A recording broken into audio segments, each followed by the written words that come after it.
নমস্কার, আবার একটি সন্ধ্যায় আপনাদের স্বাগত। আজকে আমরা চলে এসেছি নবতারার এপিসোড 3 নিয়ে, সিজন 5 এপিসোড 3। এবং আমাদের সাথে আছেন আমাদের বিশিষ্ট নাট্যকর্মী, অভিনেতা এবং আমাদের দলের আরও একটি নির্দেশক দীপ ভৌমিক। নমস্কার দীপদা। নমস্কার। তো আজকে আমরা দীপদার সাথেই আমাদের আড্ডাটা শুরু করব। তো আর বেশি দেরি না করে আড্ডাটা শুরু করা যাক।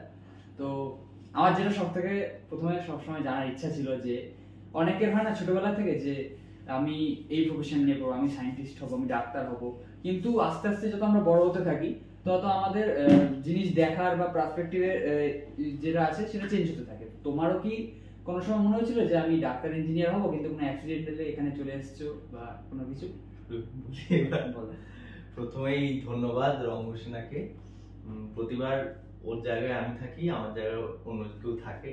তো এবছর ওর জায়গাতে মানে আমার বদলে শুভদীপ রয়েছে এবং গেস্টের জায়গায় আমি রয়েছি। তো সেটার জন্য আমি খুবই দলের কাছে কৃতজ্ঞ। আমাকে এইভাবে আমাদের দলেরই আমাকে নবতারায় ডাকা হয় বলে। হ্যাঁ, তো শুভদীপ যেটা বলছিল, প্রথমেই একেবারে থিয়েটার করব বা এই বিষয়ে কখনোই মাথায় আসেনি। ছোটবেলা থেকে ছবি আঁকতাম টুকটাক। আমি আমার ভাই মেঝেতে চক দিয়ে ছবি এঁকে বড় হয়েছি, মানে ওটাই আমাদের খেলা ছিল। তো সেখান থেকে ছবি আঁকাটার প্রতি একটা ভালোবাসা ছিল এবং ছোটবেলায় নিজেই মানে মাকে বাড়িতে অত না বলেই বিভিন্ন কম্পিটিশনে নাম দিয়ে দিতাম এবং সেখান থেকে বাকিরা যে ছবি আঁকছে সেটা দেখে আমার আরো শেখা। যেমন যেখানে শিখতাম সেখানে তো শেখা হতোই, কিন্তু কম্পিটিশনে গিয়ে আরো যারা আঁকতো তাদেরকে দেখে আরো বেশি শিখতাম। তো সেখান থেকে আঁকাটা খুব ভালো লাগার জায়গা ছিল ছোটবেলাতে। বড় হওয়ার সাথে সাথে আঁকাটা একেবারে আর সময় কুলিয়ে উঠতো না, মানে হতো না আঁকা। এবং হঠাৎ করেই থিয়েটারে আসা হয় একটা বন্ধুকে দেখি, যেরকম হয় আমার একটা বন্ধু, সে থিয়েটার তার আমি দেখিনি বা কখনোই থিয়েটার করবো ভাবিনি। একদম বেসিক যে ভাবনাটা সবার থাকে, আমারও ঠিক তাই ছিল। টিভিতে মুখ দেখাবো, টিভি ক্যামেরা কাজ করব। সেহেতু আমার একটা বন্ধুর কাজ দেখেছিলাম, দেখে মনে হয়েছিল যে ও যদি করতে পারে আমিও করতে পারবো। সেখান থেকে তখন আমার শুরু হয় থিয়েটারে আসার বিষয়ে আগ্রহ বাড়ে। তো আমার একটা বন্ধু ছিল না, মানে তখন আমার কোনো জানা পরিচিতই কেউ ছিল না যে থিয়েটার করে। তো সেখানে আমি ফেসবুকটা তখন সবে এসছে, মানে আমরা হাতে সবে পেয়েছি। আর তার কিছু আগেই ফেসবুক হয়েছে। তো আমরা শুরু করেছি এবং ফেসবুকে তখন খুঁজি যে কোথায় কে থিয়েটার করে বা অভিনয় করে, সেরকম বন্ধু বানানোর চেষ্টা করি। তো প্রথমেই আমার কাঁচাপাড়ার এক বন্ধু সায়ন্তন, ওর সাথে কথা হয় এবং ও তখন আমাকে বলেছিল যে তোকে আমি নান্দিকারে নিয়ে যাব। আমি নান্দিকারে কাজ করেছি, ওয়ার্কশপ করেছি ওখানে, তো তুই থিয়েটারটা ওখানে কর, নান্দিকারে করলে অনেক শিখতে পারবি। তো সেরকমই যাবো এরকম একটা ঠিক হয়েছে। ও কথাও বলেছে যে আমি নান্দিকারে যাব, কিন্তু কোনোভাবে নান্দিকারে অব্দি যাওয়া হয়ে ওঠেনি। এবং তখনই আমাদের নৈহাটিতে একজনের সাথে পরিচয় হয়। তো সেক্ষেত্রে নৈহাটি সময় 1400 বলে একটি দল এখনো আছে, তারা কাজ করে। তো সেখানে আমাকে নিয়ে যায়। আমার প্রথম গুরু হিসেবে আমি অলোক কাকুকেই পাই, অলোক বিশ্বাস। তো তার কাছে গেলাম এবং সেখানেই শুরু হলো থিয়েটারের একদম প্রাথমিকভাবে যেটা আমরা শুরু করি, সেই শুরুর শিক্ষা। নৈহাটি সময় 1400 আমার প্রথম থিয়েটারের দল। সেখানে থিয়েটার করা হয় অনেক দিন এবং সেখানে থিয়েটারটা করতে করতে কোথাও গিয়ে ওই যে ভাবনা চিন্তা থেকে আশাটা ছিল যে ওই ক্যামেরায় মুখ দেখাবো বা টিভিতে কাজ করবো, এইসব ভাবনা থেকে একদম সেই বিষয়টাই কেমন যেন একদিন অলোক কাকু আমাদেরকে প্রশ্ন করেছিল যে কেমন লাগছে থিয়েটার করতে। তখন আমি বলেছিলাম যে প্রথমে যেরকম ভাবনা চিন্তা ছিল এখন আর সেটা নেই, এখন থিয়েটারটাই করতে খুব ভালো লাগছে। তো সেখান থেকে শুরু হয়ে যায় আমার থিয়েটার করা। মানে তার আগে আমি ভাবিনি কখনো যে থিয়েটার করব। সেটা মোটামুটি 2014 সাল সময়টা। তো সবাই এরকম ভাবেই আসে থিয়েটারে, যে টিভি করবে, এই করবে, মুখ দেখাবে। তো শেষ পর্যায়ে এসে একটা এরকম হয়তো আমারও হতে পারে পরবর্তীকালে, যেটা আমার ভাবনা চিন্তা। তো যেটা আমার প্রশ্ন, যে তুমি রবীন্দ্র ভারতী ইউনিভার্সিটিতে পড়াশোনা করেছো, তো ওখানে তোমার রবীন্দ্রভারতী ইউনিভার্সিটিতে ভর্তি হওয়ার পর তোমার যে একাডেমিক এক্সপিরিয়েন্স যেটা, বা রবীন্দ্রভারতীতে কি করে সময় কাটতো, দিন কাটতো, সেটা যদি একটু বলো। মানে আমি তো জানি না যে তুমি ওখানে থেকে পড়াশোনা করতে বা না, থেকে করতাম না, আমি ডেইলি প্যাসেঞ্জারি করতে। তার আগে বলি যে রবীন্দ্রভারতীতে ভর্তি হব, এটাই আমার মোটামুটি ওই, আমি তো মাধ্যমিক দেওয়ার পরে ঠিক করি যে আমি থিয়েটারটা করতে চাই, মানে ঢুকি থিয়েটারের সাথে পরিচিতি, আমার মানে থিয়েটারের সাথে আমার পরিচয় ঘটে মাধ্যমিক দেওয়ার পর থেকে। তো তার সেই সময়ে থিয়েটার করতে করতে আমি এইচএস দেওয়ার মধ্যেই আমার মনে হয়েছে যে আমি থিয়েটারই করব এবং থিয়েটার নিয়েই পড়াশোনা করব। কাজেই তখন থেকেই আমি আরো ফেসবুকে খোঁজাখুঁজি যে কিভাবে রবীন্দ্রভারতীতে ভর্তি হওয়া যায়, কি করা যায়, কি নিয়ে মানে কি বিষয়গুলো থেকে আগে স্টাডি করলে আমি আমার মানে রবীন্দ্রভারতীতে ভর্তি হতে পারবো। তো সেইভাবেই আমার আরো মানে নৈহাটি সময় 1400 কাজ করার পরে আমি আরো কলকাতার একটি দলে কাজ করতাম। তো সেখান থেকে আরো সব বিভিন্ন দলে কাজ করা, এবং তারপরেই রবীন্দ্রভারতীতে আমার মানে এইচএস শেষ হয়ে যায় এবং রবীন্দ্রভারতীতে আমি ফর্ম ফিল আপ করি। তো রবীন্দ্রভারতীতে তারপর ভর্তি হই। সেই রবীন্দ্রভারতীতে ভর্তি হওয়ার পর থেকে আমি ডেইলি প্যাসেঞ্জারি করি, মানে আমি বাড়ি থেকেই যাতায়াত করে রবীন্দ্রভারতীতে পড়াশোনা করেছি, তো এখানে থেকে পড়িনি। আরেকটা বিষয় তুই বলছিলি যে কেমন লেগেছে, এক্সপিরিয়েন্সটা কিরকম রবীন্দ্রভারতী। একটা কথা আছে, আমার মতো আরো অনেকেই বলে যে যার নেই কোনো গতি সেই যায় রবীন্দ্রভারতী, এরকম একটা কথা আমাদের রবীন্দ্রভারতী যারা পড়ে তাদের প্রতি চালু আছে। কিন্তু আমি ওই রকম ভাবে ভেবে যে আমার অন্য কোথাও চান্স হয়নি বলে আমি রবীন্দ্রভারতীতে ভর্তি হয়েছি, এরকম ভাবে আমি ভাবিনি। আমি রবীন্দ্রভারতী ছাড়া আর কোথাও ফর্ম ফিল আপই করিনি, কারণ আমি ড্রামা নিয়েই পড়বো এটা ঠিক করেছিলাম, এবং এই জন্য রবীন্দ্রভারতীতেই ভর্তি হওয়ার সিদ্ধান্ত আমার নেওয়াই ছিল। তো তারপরে যেটা হয়েছে, আমি আমার আরো বন্ধু বান্ধবদের সাথে কথা বলেছি যারা বিভিন্ন যেসব সাবজেক্ট আর্টস, কমার্স, সায়েন্স এসব নিয়ে পড়েছে। তো অনেকেরই ছোটবেলা থেকে হয়তো এগুলো অতটা ভালো লাগতো না, তারা জোর করে পড়েছে এবং তাদের কোথাও গিয়ে কোনো একটা পয়েন্টে গিয়ে মনে হয়েছে আর ভালো লাগছে না, তো পড়তে হবে, পড়ছি। কিন্তু এই বিষয়টা আমার কোনোদিন হয়নি। পুরো পড়া থেকে শুরু করে, আমাদের তো পড়া থেকেও প্র্যাকটিক্যাল কাজটা বেশি, সেটা তো এনজয় করি, এখনো করি, সবসময় করবো আশা করছি, এবং জানি, আশা করছি বলা ভুল, এই প্র্যাকটিক্যাল থিয়েটার করাটাকে প্রতি সময়ই আমি উপভোগ করবো, এনজয় করব। তো সেরকম পড়াশোনাটাতেও আমার কখনো ওরকম মনে হয়নি যে বোঝা, আমার প্রতিবার মনে হয়েছে যে এটা আমি জানতে পারলাম থিয়েটারের বিষয়, যেটা আমি জানতামই না, এবং জানার পরে সেটা আরো একটা আনন্দ লাগা হয়েছিল। যেমন পরীক্ষার আগেই পড়তাম, সাধারণত আমি ছোটবেলা থেকে পড়াশোনা হয়েছে সেরকম একেবারেই বাজে, মানে পড়াশোনা নিয়ে অত ভাবিনি কখনো। তো ঠিক মেন টাইম গুলোতে পরীক্ষার আগে পড়তে বসে যেমন সেভাবে পড়তে বসতাম। তো সেখানেই ওরকম রবীন্দ্রভারতীর ক্ষেত্রেও তাই হয়েছে যে পরীক্ষা এলেই আমরা পড়তে বসবো, মানে আমি আমার কথা বলছি, পড়তাম, এবং পড়তে পড়তে মনে হয়েছে যে আমি এটা জানতে পারলাম, এইটা জানতে পারলাম, মানে মনে হয়নি যে বোঝা, এবং আমি সত্যি আমি খুব এনজয় করেছি। আরো অনেক বন্ধু হয়েছে থিয়েটারের, আরো লোকের সাথে, অনেক ধরনের মানুষের সাথে পরিচয় হয়েছে, পরিচয় বেড়েছে আরো। হ্যাঁ। তো একটা কথাই মাঝখানে বলে রাখি, রবীন্দ্রভারতীতে আমরা যেটা সুবিধা পেয়েছি, আমরা ভাস্করদার মতো সিনিয়রদের পেয়েছি, অনিকদার মতো সিনিয়রদের পেয়েছি, অনুরমদা, যারা যারা এখন খুব ভালো ভালো কাজ করছে, তাদেরকে আমরা সিনিয়র হিসেবে তাদের কাজ দেখেছি এবং তাদের থেকে কিছু হলেও কাজটা শেখার চেষ্টা করেছি। তখনো পর্যন্ত ছিল যে ওই রকম কোনো বাধা বাঁধন ছিল না যে রবীন্দ্রভারতীতে ভর্তি হওয়ার ক্ষেত্রে। কিন্তু এখন শুনেছি যে বয়সের একটা ব্যাপার আছে, যে কোন বয়সের একটা লিমিটেশন আছে ভর্তি হওয়ার ক্ষেত্রে।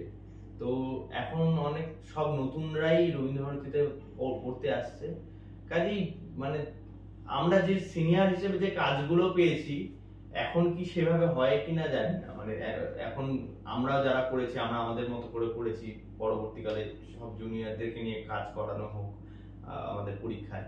তো এখন যারা কাজ করছে তারা তারা সবাই খুব তাদের নিজেদেরই, আমি সবার কথা বলছি, অনেকেরই, বেশিরভাগের ক্ষেত্রে আমি দেখেছি তারা কেউ থিয়েটার করেইনি কখনো, এরকমও আছে অনেকে, তবু তারা থিয়েটার নিয়ে পড়ছে এবং একটা থিয়েটার তৈরি করার দায়িত্ব পাচ্ছে। শিক্ষক যারা আমাদের আছেন তাদের থেকে যথেষ্ট গাইডেন্স পায়। কিন্তু তবুও আগে যেটা আমরা পেয়েছিলাম যে যারা রবীন্দ্রভারতীতে পড়তে আসতো তারা ইতিমধ্যে অনেকগুলো থিয়েটার করেছে, অনেক বছর থিয়েটার করেছে, এবং আরো সেটাকে এনরিচ করবে, ফার্নিশ করবে বলে ভর্তি হওয়া। কাজেই সেই জায়গায় এনরিচমেন্ট আরো অন্য জায়গাতেই হতো, এখন সেটা হয় কিনা আমি জানি না, এইটাই বলার। আর আরো আর একটা রবীন্দ্র ভারতীতে এখন অনেক, আমি রবীন্দ্র ভারতী নিয়ে এত কথা বলা আমার উচিত নয় হয়তো, মানে বললি বলে মনে হয়। এখন তো আমার মনে হয় যে সবাই যেহেতু অনির্বাণ ভট্টাচার্যের মতো একটা নাম পেয়েছে যে রবীন্দ্র ভারতী থেকে পাস আউট, তো আমাকেও হ্যাঁ হ্যাঁ এটা একটা ট্রেন্ড হয়ে গেছে এখন। আমার মনে হয় যে ওই ভালোবাসা যে আমি থিয়েটার করবো বা শিখবো, জানবো, তার জন্য আমি রবীন্দ্র ভারতীতে যাওয়ার থেকে এখান থেকে বড় একজন দুজন বড় বড় নাম তৈরি হয়ে গেছে, তাহলে আমাকেও যেতে হবে, এই ভাবনা চিন্তা থেকে এখন অনেকে রবীন্দ্র ভারতীতে আসে, এটা আমার মনে হয়। আমি যেটা শিখেছি, মানে আমার থিয়েটারে হয়তো আমি রঙ্গসেনায় এসেছি মাস তিনেক হয়েছে, মাস তিনেক চলছে, তো আমি যেটা জানতে পেরেছি যে তুমি যতক্ষণ না পর্যন্ত স্টেজে উঠছো তার আগে তুমি সবকিছু জানো, কিন্তু স্টেজে ওঠার পর একটা শো করার পর মনে হয় যে আমি কিছুই জানি না, এটা আমার মনে হয়েছে যে সাধারণত। তো তোমার যে ফার্স্ট স্টেজ এক্সপিরিয়েন্স সেটা তুমি বলো, তার আগে তুমি কি মনে করতে, আর ফার্স্ট স্টেজ করার পর তোমার কি মনে হলো যে জিনিসটা কি? আমি তো প্রশ্নটা ঠিক বুঝতে পারলাম না, একটু বল। মানে আমার যেটা মনে হয়েছে যে আমি পাড়ায় স্কুলে নাটক করেছিলাম, এইটা তোর কথা বলছিস? হ্যাঁ, আমি পাড়ায় স্কুলে নাটক করেছিলাম যখন ছোট ছিলাম, আমার কিছু পড়ি 8 এ পড়ি 9 এ পড়ি, তখন নাটক করেছিলাম। তখন আমার মনে হয়েছিল যে জিনিসটা হ্যাঁ ঠিক আছে, কি নাটক তো অ্যাক্টিং, এটা একটু এরকম ভাবে করতে হয়, এরকম ভাবে করতে হয়, তাহলে একটু জিনিসটা বেটার হয়, ভালো হয়। কিন্তু এইখানে রঙ্গসেনাতে গ্রুপ থিয়েটারে আসার পর আমার যখন ফার্স্ট আমি স্টেজ করলাম, ফার্স্ট স্টেজ আমার সম্ভবত অন্ধ তুমি ধৃতরাষ্ট্র ছিল, যেখানে আমি কোরাসের রোলে ছিলাম। কোরাসের রোল পর্যন্ত আমি করতে করতে বুঝেছি যে জিনিসটা এতটা সোজা না। তো তোমার ফার্স্ট স্টেজ এক্সপিরিয়েন্স যেটা অন স্টেজ দাঁড়িয়ে যে স্টেজে ওঠার আগে যে তোমার কি মনে হচ্ছিল? বুঝতে পেরেছি। একটা মজার কথা বলি, তুই এখন থিয়েটার শুরু করছিস, আমরা যখন শুরু করেছি, মানে আমিও একদম আমরা যখন শুরু করেছি, মানে এই যে এরকম বয়স্কদের মতো একটা শোনায়, এই ব্যাপারটা নয়, তবে একটু আগে থেকে তো করেছি তোদের তুলনায়। তো সেই সময়তে একটা জিনিস ছিল, তখন এত অপশন ছিল না, ফেসবুক বা এত কিছু চোখের সামনে আমরা অত দেখতে পেতাম না, বা হোয়াটসঅ্যাপটাই ছিল না তখন, যে হোয়াটসঅ্যাপ গ্রুপ মানেই ঢুকে যাওয়া, মানে গ্রুপে লেফট হওয়া মানেই সেই গ্রুপ থেকে বেরিয়ে যাওয়া, এতটা সহজ ছিল না আমাদের সময়, মানে ওই সময়টাতে, ঠিক আছে? তো তাই জন্য আমরা যে গ্রুপেই যেতাম সেই গ্রুপের প্রতি একটা ভালোবাসা থাকতো, এবং সেই গ্রুপের প্রতি ডেডিকেশন থাকতো, এবং আমরা বসে থাকতাম, মানে গিয়েই, এখন যারা হয় তোরা যারা নতুন কাজ করছিস বা আরো অনেকের ক্ষেত্রে এসেই প্রচুর কাজ পেয়ে যায়, কাজে সেখানে কাজের গুরুত্বটা কমে যায়, কারণ তার কাছে ভাবে যে ও আমি পেয়ে গেলাম তাহলে তো সহজ, কিন্তু আমরা ওই রকম ভাবে পাইনি।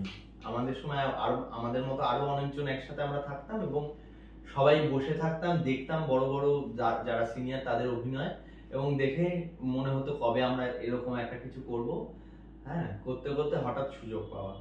তো সেরকমই প্রথম স্টেজ বলতে আমার ওখানে আমি আমার মানে প্রথম গ্রুপ সময় 1400-তে আমি পথনাটক করেছি, HIV AIDS এর উপরে, যেটা হয় সচেতনতামূলক। তো সেখানে করেছি, ওটাই বলতে গেলে প্রথম শুরু, মানে অভিনয় করা ওইভাবে, তার আগে তো সেরকম কিছু না। তো তারপর সেখান থেকে আমাদের একটা ওই বিখ্যাত সেই সময় নাটক ছিল, খুবই মানে কি বলবো, চর্চিত নাটক, আমি শুনেছি পরে, তখন তো বুঝিনি, তখন বুঝতাম না যে কি কারা বিখ্যাত লোক থিয়েটারে, যেমন এখন তোদের ক্ষেত্রে হয় তোদের সামনে থিয়েটারে কোনো বড় লোক বসে, মানে বড় মাপের লোক বসে থাকলে তোরা বুঝতে পারিস না বা তোরা জানিসই না, সেরকম আমারও ওই সময়টা ছিল। তো আমি তখন খরিত্তির বলে অলোক কাপুর ডিরেকশনে, না অলোক কাপুর ডিরেকশনে না, অর্পিতা ঘোষ ওনার ডিরেকশনে ওই নাটকটা হতো, এবং সেখানে আমরা সুযোগ পেতাম ওই নাটকটা করার। ওটাই আমার প্রফেশনাল টাইপের নাটক, মানে প্রফেশনাল বলতে যেটা ধরা হয়, মানে তুই যেমন বলি আগে স্কুল কলেজে নাটক করেছিস, সেখান থেকে প্রফেশনাল বলতে যেটা বোঝায় সেই নাটক হচ্ছে এই খরিত্তির অর্পিতা ঘোষের নির্দেশনায়। সেটা আমার প্রথম জীবনে প্রথম মঞ্চ, এবং সেখানে আমি একটা সিন ছিল যে ওই একটা অডিশনের সিন হতো, মানে একটা দলের কিছু ছেলে, নাটকের দলের কিছু ছেলে, সেই দলের মধ্যে আমি থাকতাম, এসে শুনতাম রিহার্সালের কিছু হচ্ছে, গল্প বলছে, সেগুলো গল্প অত বুঝতাম না তখন। তো সেই থাকা, এবং প্রথম আমি বলছি যে আমার প্রথম মঞ্চে ওঠা স্টার থিয়েটারে, যেটা আমি এখনো বলি সবাইকে যে আমি জীবনে প্রথম মঞ্চে উঠেছি স্টার থিয়েটার, সেটা আমার প্রথম মঞ্চ। তো সেই মানে যেহেতু অলোক কাপুরা সেইভাবে কাজটা করে একটা সময় একটা জায়গায় দলকে তৈরি করেছিলেন, তো সেই ক্ষেত্রে আমরা খুব মানে প্রিভিলেজ ছিলাম যে আমরা একদম শুরুতেই ওই রকম মঞ্চগুলোতে উঠতে পেরেছি। মানে আমি প্রথমে সেকেন্ড বার মঞ্চে উঠেছি একাডেমিতে, যেটা এখন আমাদের দলের কাছে স্বপ্ন, মানে আমরা করেছি শো, কিন্তু এখন একটা মিস যে একাডেমিতে শো করা একটা বিশাল বড় ব্যাপার। তো সেরকমই আমার সেকেন্ড বার যখন মঞ্চে উঠেছি, একাডেমি ছিল, মানে আমি একাডেমি অডিটোরিয়ামে, মানে যেখানে দর্শক বসে, সেটা প্রথম দেখেছি মঞ্চ থেকে, তার আগে আমি কোনোদিন একাডেমি যাইনি। তো সেরকমই ওইভাবে শুরু হয়। প্রশ্নটা কি বলেছিলিস বল? তোমার থিয়েটারে ওঠার আগের এক্সপেরিয়েন্স কি ছিল, কি মনে হতো? মনে পড়েছে। তো সেই রকমই এইভাবেই শুরু হয়েছে কাজটা। তো সেখান থেকে আস্তে আস্তে ভয় কেটেছে আমাদের। ওই তুই যেটা বললি যে জানতে পেরেছি যে আমি কিছুই জানি না। তুই যেহেতু একটা দুটো নাটক করেছিলিস বলে তোর মনে হয়েছিল যে আমি একটু হলেও জানি, আর আমার শুরুতে একেবারেই মনে হয়নি যে আমি প্রথম থেকেই জানতাম যে আমি কিছুই জানি না। কাজেই আমার এরকম মনে হয়নি, আমার প্রথম থেকে মনে হতো জিনিসটা কঠিন শক্ত, এবং আমি আস্তে আস্তে জানছি। সেইভাবে ওই সময় ওই দলের সঙ্গে কাজ করা, অনেক কাজ করা। তারপরে কিছু প্রবলেম হয়, আমার একটু পায়ের প্রবলেম ছিল, সে সময় পা ভেঙে গেছিল, তো অপারেশনের কারণে আমি দল থেকে ছুটি নিই, এবং তারপরে সেখানে আর যাওয়া হয় না। এবং পরবর্তীকালে আবার যখন যাই তখন আমাকে বলেছিল যে এখন লাগবে না। সেই সময় আমার মানে আমি একটা জয়সিংহর চরিত্র পাই বিসর্জন নাটকে, তো সেটা রিহার্সাল করতে করতে আমার পায়ের প্রবলেমটা হয়, এবং ওই নাটকটা উঠে যায় ইতিমধ্যে, এবং আমার আর সেই নাটকটা করা হলো না। হ্যাঁ, এবং তারপরে আমার ইচ্ছা ছিল অবশ্যই যে আমি করবো, যে মানে তখন থেকেই জয়সিংহ একটা খুব পছন্দের চরিত্র হয়েছিল, যেহেতু আমার জীবনে পাওয়া প্রথম এত বড় একটা চরিত্র। রবীন্দ্রভারতীতে ঢোকার পর যদি সেই স্বাদটা একেবারে মিটে গেছে, আমাদের পরীক্ষায় এত জয়সিংহ করেছি যে জয়সিংহর প্রতি আর আলাদা ভালোবাসা নেই ওইভাবে, মানে আছে অবশ্যই। তো সেখান থেকেই শুরু হয়ে যায়।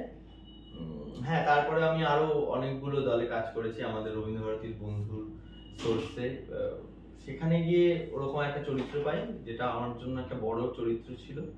তো সেখানেই ওই স্টেজে এক্সপিরিয়েন্স হয় যে অতটা সহজ নয়। আমি যখন প্রথম একটা ওরকম বড় চরিত্র পেলাম, এবং তার আগে পর্যন্ত আমি যে এরকম কোনো চরিত্র পাইনি যে এই চরিত্রটায় পুরো প্রথম থেকে শেষ পর্যন্ত আমাকে মঞ্চে থাকতে হবে, এবং আমি প্রধান চরিত্র। আমার এখনো মনে আছে নাটকটার নাম নির্বাণ।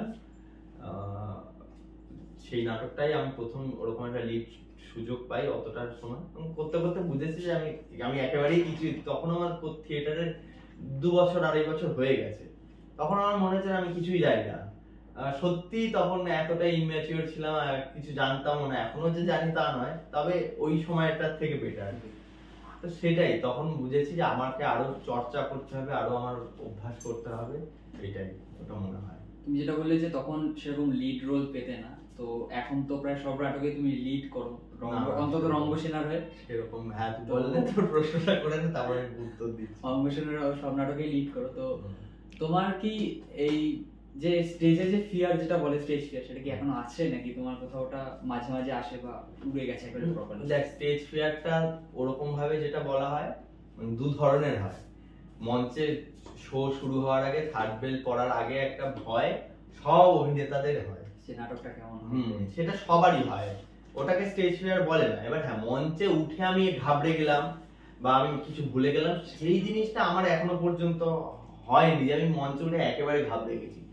হয়তো ভুল ত্রুটি হয়েছে, কিন্তু ওই যেটাকে বলে একেবারে বমকে গেলাম, কিছু বুঝতে পারছি না কি করবো, ওরকম হয়নি এখনো পর্যন্ত, আর এখন হয় না।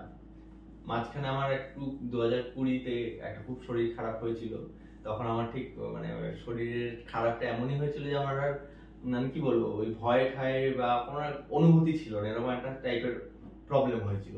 তো তারপরে আমি সেই সময় তো থিয়েটার করতাম, তখন আমার মনে হতো যখন তখন শো গুলো করতাম যে মঞ্চে ঢুকছি, কোনো কোনো কোনো ওই যে সেই যেটা বললাম থার্ড বেল পড়ার পরে যে ভয়টা, সেটাও হতো না, বেরিয়ে গিয়ে কোনো মানে আমার মধ্যে কোনো অনুভূতি হতো না, কিন্তু তবু আমি নাটকগুলো করতাম ওই রকম ভাবে। মানে আমাকে তখন বেছে বেছে সেরকম একটা রোবটের মতো একটা ক্যারেক্টারও দেওয়া হয়েছিল, যার জন্য হয়তো সেটা খুব একটা তফাৎ হয়নি, অসুবিধা হয়নি, মানে চরিত্রটা হয়তো তখন আমি মিশে গেছিলাম ওর সাথে, মানে ওই টাইপেরই আমি হয়ে গেছিলাম বলে ওই ক্যারেক্টার দেওয়া হয়েছিল।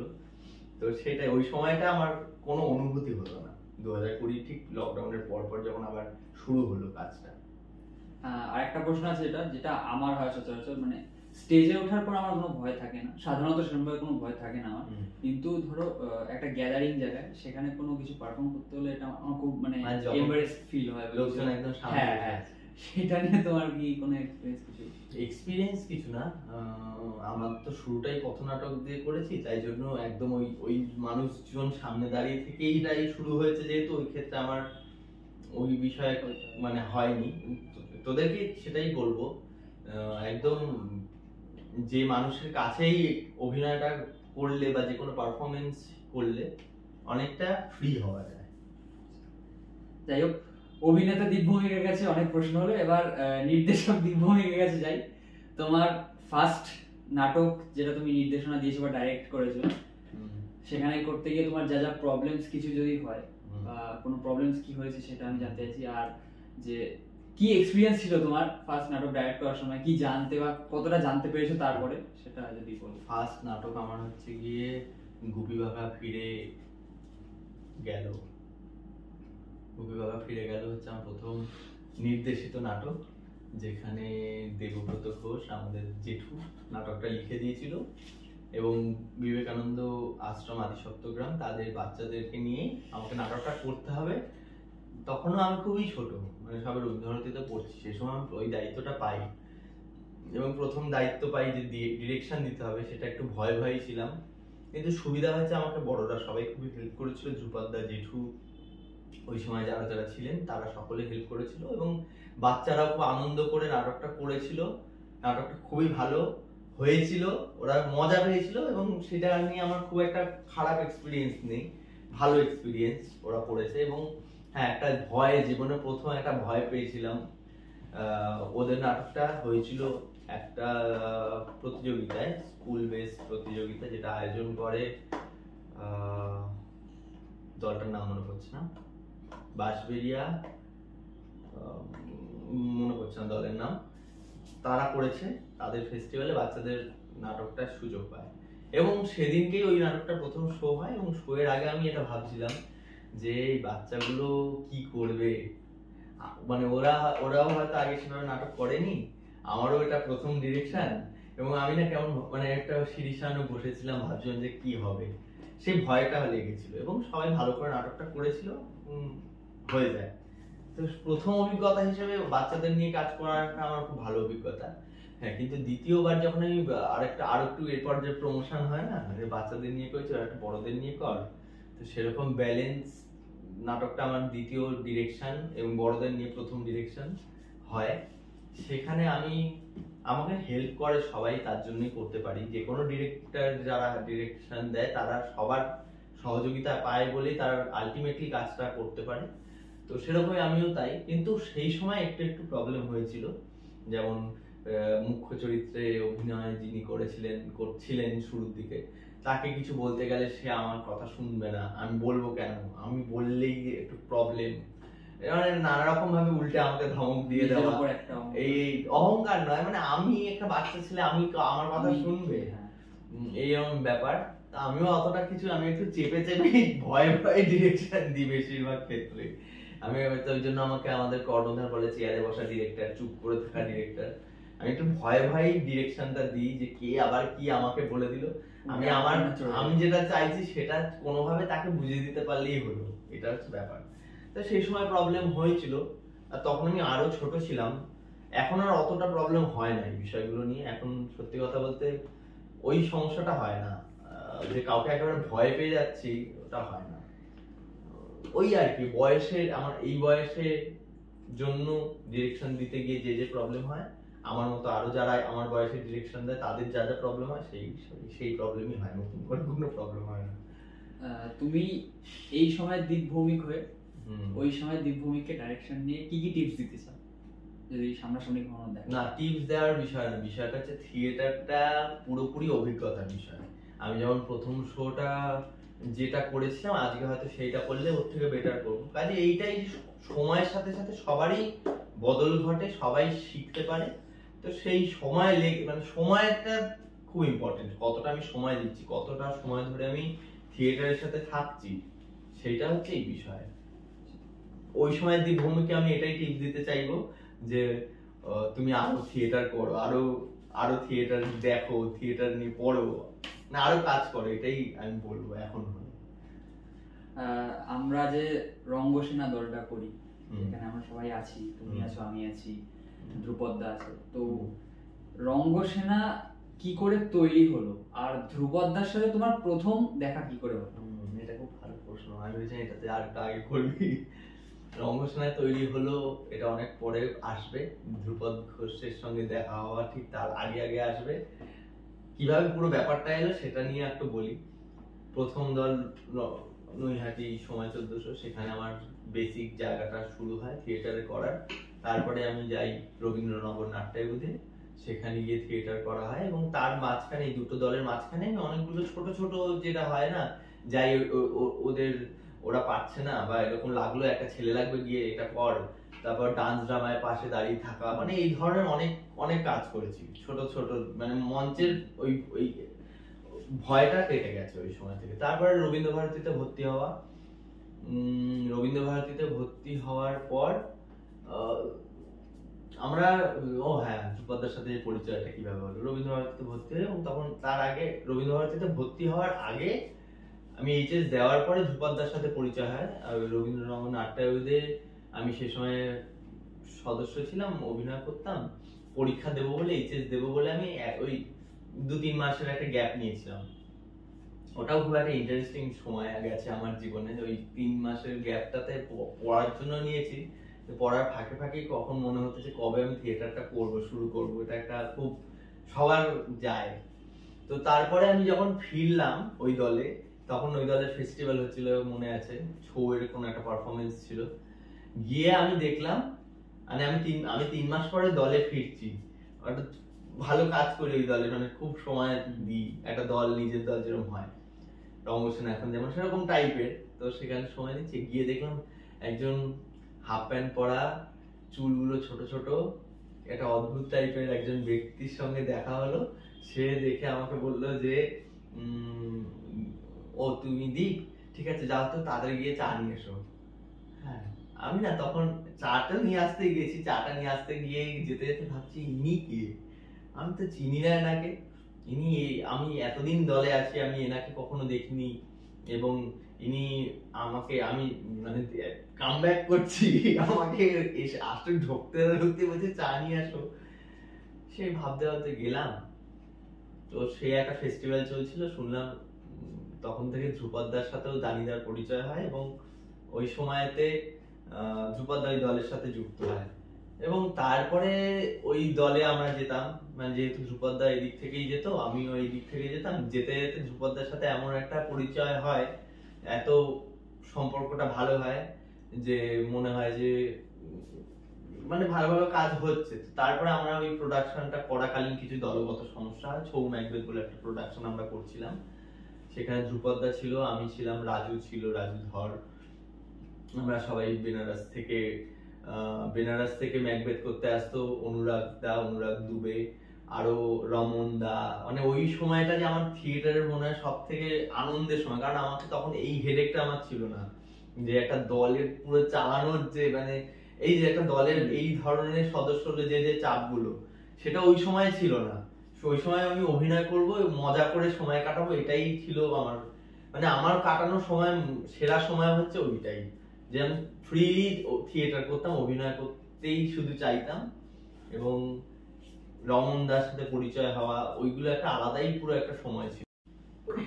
তো ছৌ ম্যাকবেথ আমার একটা খুব জীবনের এমন একটা নাটক, গুরুত্বপূর্ণ, আমি ওই সময় অনেকটা কিছু শিখেছিলাম। তো তারপরে সেই দলে কিছু সমস্যা হয়, আমরা থাকতে পারিনি, তো তখন আমাদেরকে ওই দলের ডিরেক্টর বলেছেন যে তোরা এত কাজ করতে চাইছিস, তো তোরা একটা থিয়েটার করে দেখা, তাহলে বুঝবো তোরা থিয়েটার করবি। সেটা থেকে আমরা আরো একটা দল খুলেছিলাম, সেই দলটা কাজ করি 1 বছর, করার পরে আমরা আর সেই দলটাতে টিকতে পারি না, কারণ আমরা খুব বাজে, হয়তো আমাদেরই হয়তো দোষ। আমরা তারপর যখন দেখলাম আমরা কোনো জায়গায় থাকতে পারি না, মানে এই দুটো দলের বেসিসে বলছি, তখন তাহলে আমরা নিজেরাই একটা দল করি এবং সেখান থেকেই রঙ্গসেনা শুরু হয়।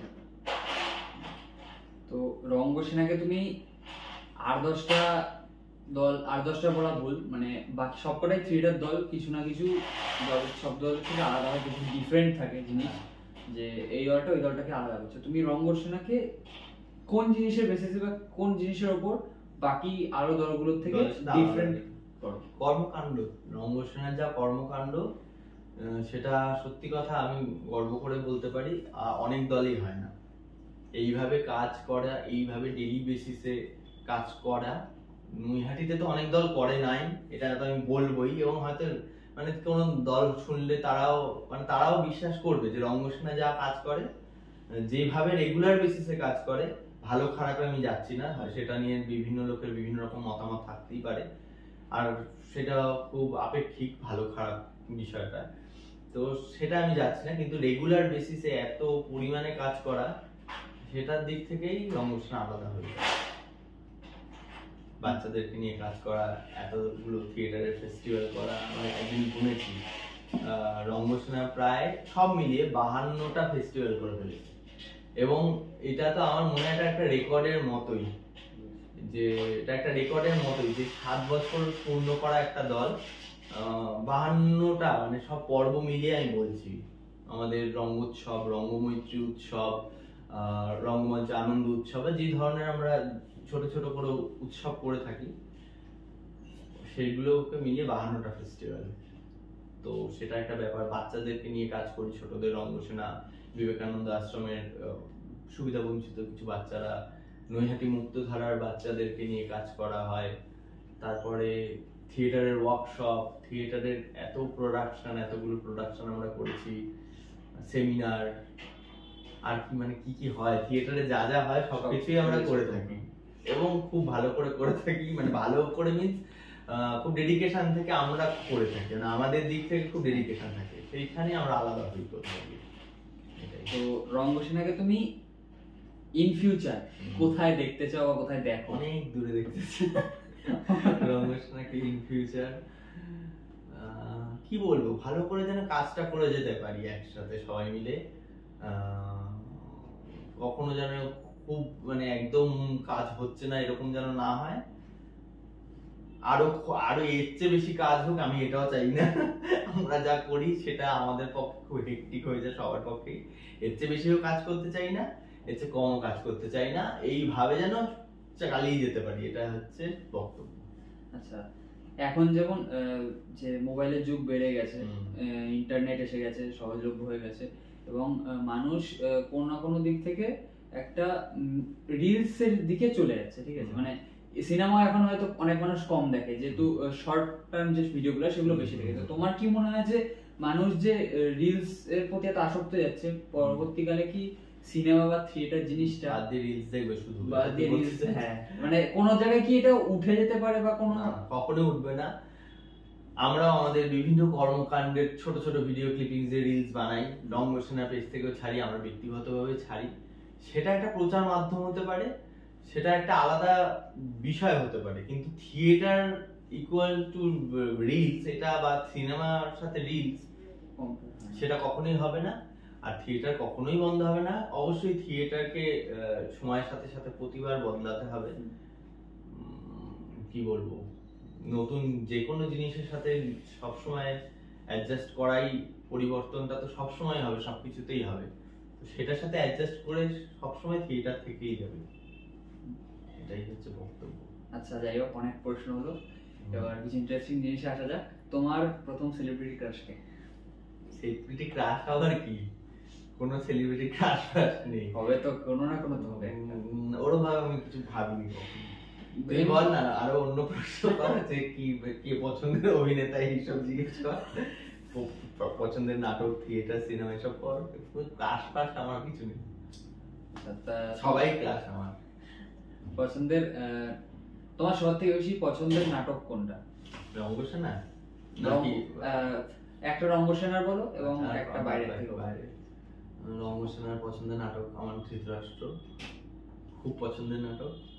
আর বাইরে অনেকগুলো নাটক আছে, অনেক নাটকের মধ্যে একটা বলা খুব চাপের, অনেক কটাই বলতে পারবো।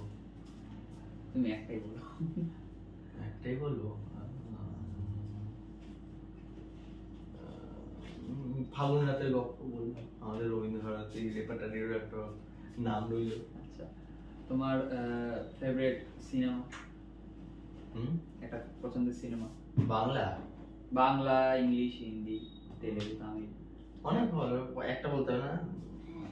তুমি প্যান ইন্ডিয়ার যে কোনো একটা বা প্যান ওয়ার্ল্ডের যে কোনো একটা। না না, আমি সহজ করে বলি, ভালো ভালো সিনেমা, পছন্দের সিনেমা। কি বলবো, কিছু মনে করছে না এই মুহূর্তে, অন্য প্রশ্ন কর। অনেক সময় হয়ে গেল, এবার আমাদের এই আড্ডাটা শেষ করার পালা চলে এসেছে। তো এখন যারা নতুন থিয়েটারে আসছে নাট্যকর্মী হিসাবে, তুমি তাদের জন্য কি বার্তা দিতে চাও বা কি টিপস দিতে চাও যাতে তারা আরো মানে ভালো করে নাটকটা করতে পারে বা নাটকের দলটা করতে পারে? নাটকের দলটা করা, নাটকের সবগুলো আলাদা আলাদা জিনিস, যদিও এইবার আমি তো বললাম, আমি যেভাবে থিয়েটার করেছি, আমরা ওই রকম, মানে সময়টা খুব ইম্পর্টেন্ট। সবসময় থিয়েটারের সাথে থাকতে হবে, থিয়েটারকে ভালোবাসতে হবে। প্রথম কথাই ভালোবাসতে হবে, থিয়েটারকে ভালোবেসে থিয়েটার করতে হবে। এবং ওই আমি কি পেলাম, আমি কি পেলাম না, বা আমি কতটা আমি পাচ্ছি, এত হিসাব নিকাশ করে দেখলে হবে না। হিসাব নিকাশ করে দেখে থিয়েটার করা যাবেই না, অসম্ভব। কাজেই ওইটাই, সময় দাও তুমি, অনেক যতটা সময় তুমি থিয়েটারকে দেবে ততটা সময় তুমি থিয়েটারের সাথে থাকতে পারবে। আর খুব মন দিয়ে কাজ করো থিয়েটারে, এটাই। যাই হোক, আমাদের নবতারা শেষ হয়েছে। তো নবতারা এসে তোমার কেমন লাগলো? এটা তো দলেরই, আমাদের নিজের দলেরই। প্রতিবার নবতারা এই প্রশ্নটা আমি করে শেষ করি, তো এবার ও আমাকে করছে। নবতারা এসে ভালো লাগলো অনেক, অন্যদিন অন্যরকম ভাবে এসেছি, আজকে আরো একরকম ফিলিং হলো তোমার। হ্যাঁ, আমি চাই আপনারা যদি কেউ ইন্টারেস্টেড হন, দলের থেকে না, দলের বাইরে গিয়ে আমি এইসব বলতে চাই, তাহলে আমি আরো বেশি ভালো করে বলতে পারবো। নবতারা তো সুযোগ দিলই আমাকে, এত ভালো। আমি আমার এই কথাগুলো হয়তো বলেছি অনেককে, কোনো রেকর্ডের মাধ্যম নেই, ছিল না, আজকে একটা থাকলো, থেকে যাবে হয়তো এটা। সেইটুকুর জন্য, সেটার জন্য আমি কৃতজ্ঞ রমেশের কাছে। ধন্যবাদ। না না না, ওইটা অ্যানাউন্সমেন্টটা কর, আমি করে দিচ্ছি। আর কিছু অ্যানাউন্সমেন্ট বাকি আছে। 17 তারিখে বল, ওটা আমাদের হোস্টেরই কাজ, যে থাকে তারই বলার কাজ, তো আমি ওকে মনে করে দিচ্ছি। 17 তারিখে আমাদের যে মেঘমালার শো আছে, সেটা দর্শকদেরকে বল। 17 তারিখে আমাদের ঐকতান মঞ্চে, নৈহাটির ঐকতান মঞ্চে আমাদের একটি মেঘমালার আমাদের শো আছে। তো আপনারা অবশ্যই এই শোটা দেখতে আসুন। শোটা আশা করি আপনাদের ভালো লাগবে, এটাই বলার ছিল। সবাই আসুন, সন্ধ্যে 7টা থেকে 17 তারিখে হবে। কি বলবি বল? আরে মাসটা বলো, কোন মাস? 17 করলে হবে নাকি? জুলাইয়ের 17 তারিখ। দাঁড়া, আগামী 17 জুলাই নৈহাটি ঐকতান মঞ্চে ঠিক সন্ধ্যে 7টা থেকে নৈহাটি ঐকতান মঞ্চে আমাদের রঙ্গসেনার পূর্ণাঙ্গ প্রযোজনা মেঘমালা, নাট্যকার শুভব্রত চক্রবর্তী, নির্দেশনায় ধ্রুপদ ঘোষ এবং দীপভৌমিক। তো সকলে আসুন, নাটকটা দেখুন। নাটকটা, এই শোটা দেখে ফেলুন, কারণ এই নাটকটা করা খুব চাপের, খুব কষ্ট করে নাটকটা করতে হচ্ছে। তো কবে আবার পরের শো হবে সেই ভরসায় আপনারা থাকবেন না, আমরাও কথা দিতে পারবো না পরের শো কবে হবে, কাজেই এই শোটাই দেখে ফেলুন। ধন্যবাদ। তো আমরা আজকে আমাদের এই আড্ডাটা শেষ হলো এখানেই, এবং আমরা আবারও আসবো আরেকটি নতুন এপিসোড নিয়ে এবং আরো একজন বিশিষ্ট অভিনেতা, নির্দেশক এবং নাট্যকর্মীকে নিয়ে। ততক্ষণ আমাদের সাথে রঙ্গসেনার পেজটি ফলো করুন এবং ইউটিউব চ্যানেলটি সাবস্ক্রাইব করুন আর রঙ্গসেনার পাশে থাকুন। ধন্যবাদ।